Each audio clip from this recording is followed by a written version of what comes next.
माता सरस्वती को ज्ञान, विद्या, साहित्य, संगीत और कला की देवी माना जाता है। उन्हें वेदों की जननी भी कहा जाता है और उनके मंत्रों को सरस्वती वंदना भी कहते हैं। माना जाता है कि सरस्वती जी ब्रह्मा जी की बेटी थीं और ब्रह्मा जी ने सृष्टि की रचना के बाद सरस्वती जी को अपने तेज से उत्पन्न किया था। इसीलिए यह कहा जाता है कि सरस्वती जी की कोई मां नहीं थी। पौराणिक कथा के अनुसार भगवान ब्रह्मा ने संसार की रचना की। उन्होंने पेड़ पौधे, जीव जंतु और मनुष्य बनाए, लेकिन उन्हें लगा कि इन सब में ध्वनि की कमी थी। तब ब्रह्मा जी ने अपने तेज से 4 हाथों वाली एक सुंदर स्त्री को उत्पन्न किया था। उस स्त्री के एक हाथ में वीणा, दूसरे में पुस्तक, तीसरे में माला और चौथा हाथ वर मुद्रा में था। आइए जानते हैं माता सरस्वती के 4 हाथ और उनमें पकड़े हुए चारों चीजों का रहस्य। अरे हाँ, कहानी को आगे बढ़ने से पहले मेरी उन लोगों से रिक्वेस्ट है जो कहानी को सुन लेते हैं पर चैनल सब्सक्राइब नहीं करते हैं, तो प्लीज अगर आपको कहानी अच्छी लगे तो चैनल को सब्सक्राइब, लाइक और कमेंट भी करें ताकि ऐसी ही शानदार कहानी मैं आप लोगों तक पहुंचाती रहूं। तो चलिए बढ़ाते हैं आगे की कहानी की तरफ। वीणा का अर्थ। मां सरस्वती की अवतरित होने से जुड़ी पौराणिक कथा के अनुसार मां सरस्वती के प्रकट होने से पहले संसार में किसी प्रकार की कोई ध्वनि नहीं थी। ब्रह्मा जी ने सर्वप्रथम सारे जगत को मौन देखकर ही मां सरस्वती को अवतरित किया था। जिसके बाद मां ने अपनी वीणा के तारों को झंकृत किया तो संसार में ध्वनि गूंजने लगी। मौन संसार में स्वरों की धारा बहने लगी। इसलिए मां सरस्वती की वीणा संसार में प्राण का प्रतीक मानी जाती है। मां सरस्वती संसार को बताती हैं कि पुस्तकों से मिला ज्ञान ही जीवन के लिए पर्याप्त नहीं, बल्कि कला का ज्ञान होना भी जरूरी है, क्योंकि इसके बिना भी संसार में प्राण का स्पंदन नहीं हो सकता है।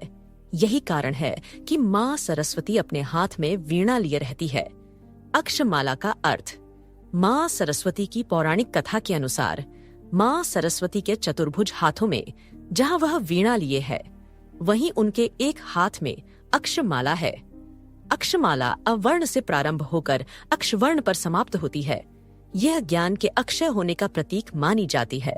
मां के हाथ में अक्षमाला धारण करना यह बताता है कि ज्ञान पाने के लिए व्यक्ति को ध्यान मग्न होना आवश्यक है। जैसे कि हम ध्यान मग्न होकर जाप करते हैं। यह माना जाता है कि जो व्यक्ति ऐसा करते हैं तो वह ज्ञान प्राप्त करने में सफल होते हैं। पुस्तक का अर्थ। बसंत पंचमी के मौके पर मां सरस्वती को ज्ञान की देवी के रूप में पूजा जाता है, जो कि पुस्तकों में ज्ञान का भंडार है। मां सरस्वती ज्ञान के उसी प्रतीक को अपने हाथों में धारण करती है। वेद मां सरस्वती के हाथों की शोभा है। इसलिए बसंत पंचमी के दिन मां सरस्वती की पूजा करते हुए विद्यार्थी अपनी पुस्तकों को मां सरस्वती के पास रखकर पूजा करते हैं। ऐसा माना जाता है कि मां सरस्वती की कृपा से पढ़ाई में आने वाली सभी कठिनाई आसानी से सरल हो जाती है। सफेद और पीले वस्त्रों का अर्थ। सफेद रंग मुख्य रूप से आत्मिक शुद्धि और शांति का प्रतीक माना जाता है और पीले रंग को त्याग और भक्ति का साथ ही पीले रंग का संबंध गुरु ग्रह से भी होता है, जिसे ज्ञान का कारक माना जाता है। इसीलिए मां सरस्वती को ज्ञान का प्रतीक रंग पीला भी बहुत प्रिय है। यही कारण है कि बसंत पंचमी के दिन मां सरस्वती की पूजा में प्रसाद के रूप में पीले रंग के फल और मिष्ठानों का भोग लगाया जाता है। सवारी हंस का अर्थ। आप लोगों ने देखा होगा कि मां सरस्वती के हंस पर सवार रहती है। इसका क्या अर्थ है? आखिर मां ने अपनी सवारी के लिए हंस को ही क्यों चुना? हंस से जुड़ी यह मान्यता है कि इसे सच और झूठ की परख का अच्छा ज्ञान होता है। यह पक्षियों की श्रेणी में सबसे अधिक ज्ञानी और शांत श्वेत वर्ण होता है। हंस के गुण मां सरस्वती के गुणों से मिलते हैं। इस ज्ञान के मोती चुगने वाला पक्षी भी कहा जाता है। इसलिए मां सरस्वती हंस पर विराजमान होती हैं। माता सरस्वती की शादी का रहस्य। सरस्वती के पति के बारे में कई अलग अलग मान्यताएं हैं, लेकिन ज्यादातर में ब्रह्मा को उनके पति के रूप में दिखाया गया है। एक परंपरा के अनुसार सरस्वती ने ब्रह्मा से विवाह किया था जब उन्होंने ब्रह्मा को ब्रह्मांड बनाने में मदद की थी। एक अन्य किंवदंती का दावा है कि उनकी पहली शादी त्रिमूर्ति के संरक्षक देवता विष्णु से हुई थी।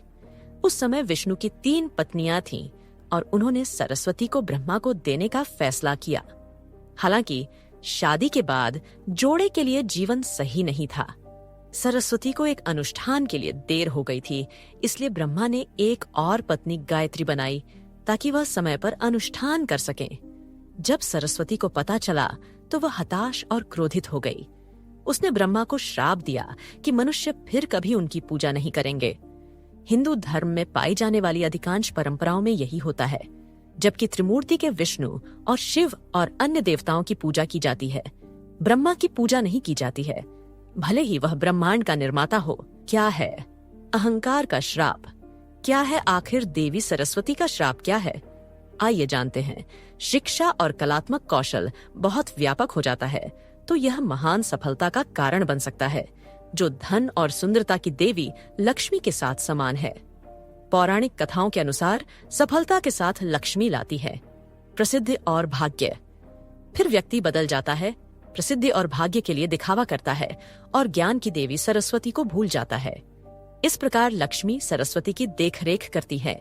सरस्वती विद्या लक्ष्मी के लिए कम हो जाती है, जो ज्ञान में बदल जाती है। ज्ञान व्यवसाय, प्रसिद्ध और भाग्य का एक उपकरण बन जाता है। शिक्षा और ज्ञान रूपी मूल भक्ति की पवित्रता से हटकर सफलता और धन की पूजा मानव के अहंकार की प्रवृत्ति है। क्यों मनाया जाता है बसंत पंचमी? बसंत पंचमी हिंदू धर्म का एक महत्वपूर्ण त्योहार है, जो माघ महीने के शुक्ल पक्ष की पंचमी तिथि को मनाया जाता है। यह त्योहार ज्ञान, कला और प्रकृति का प्रतीक है। इस दिन ज्ञान की देवी माता सरस्वती की पूजा की जाती है। हजारों सालों से इस दिन माँ सरस्वती का पूजन किया जाता है। इसी दिन माँ सरस्वती की उत्पत्ति हुई थी। बसंत पंचमी के दिन पीले रंग का विशेष महत्व होता है। यह रंग ज्ञान, बुद्धि और समृद्धि का प्रतीक माना जाता है।